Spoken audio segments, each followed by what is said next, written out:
పల్లెంది పడిమెట్ల పైకెక్కి గుడికేగు భక్తులకు ఎదురొచ్చే బంగారు స్వామి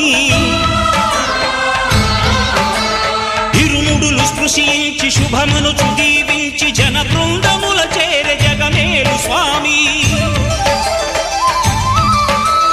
తన భక్తులొనరిల్చు తప్పులకు తడబడి ఒక పక్క ఒరిగెన ఓంకారమూర్తి